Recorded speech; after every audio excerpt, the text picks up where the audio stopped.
Bilang isang babae, mas gugustuhin ko talaga mga kapatid, yung pangit, bobo,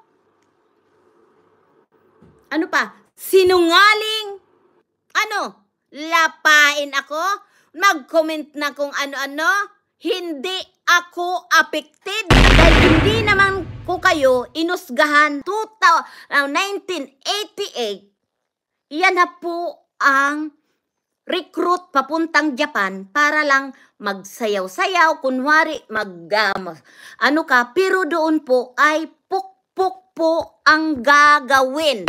At mayroon pa nga po na mga yakuza, yung mga putol ang na kunwari, ikaw bago ka gamitin ay itinatali ka. Alam niyo po, kung entertainment lang tayo at nagtitibo lang tayo, hindi yan sapat na kinikita.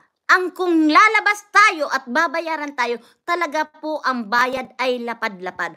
Kaya po, ang isang mga nagtatrabaho sa club, hindi ako maniniwalang entertainment lang. Kaya wag tayong lulukuhin na entertainment. Yes, I know na, kunwari, ititibol ka nila, magiinom ka ng drinks. Kaya po, ang isang mga nagtatrabaho sa club, hindi ako maniniwalang entertainment lang. Hindi ako naniniwala na entertainment lang dahil hindi papayag ang club na walang labas.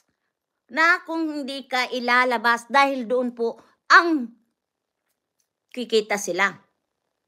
Kunwari, 6-month contract yan ng mga pumupunta sa Japan. Kaya mas pinili ko pong maging domestic helper dito sa ibang bansa kaysa sa ako daling dyan sa Japan na pagpasapasahan na kahit sinong Hapon.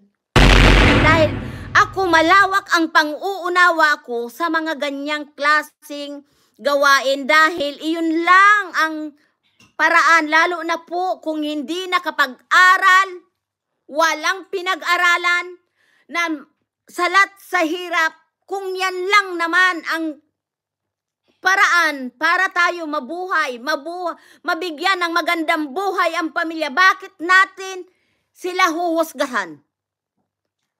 Diba? Hindi dapat natin husgahan ang ganyang klaseng gawain dahil yun lang ang alam nilang paraan. Diba? Sa Japan, ang tita ko naging mamasang. Nagsimula siya ng kinuha na 6-month na dancer daw kuno sa Japan.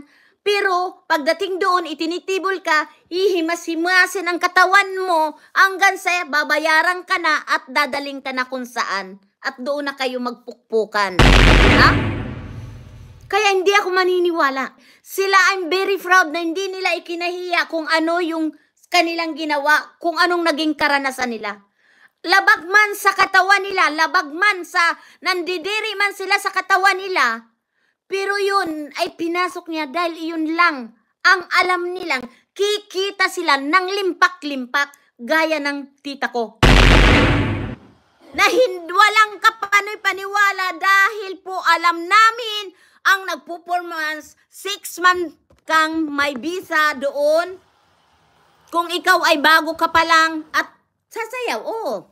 Sabihin natin na sumasayaw ka. Kung papayag ka na ilabas ka, stand money ang tawag doon. Pupunta ka, mag-ano ka lang, nakaunting kakapiranggot na sweldo, na ganun lang. Hindi sapat yun. Kaya alam ko po.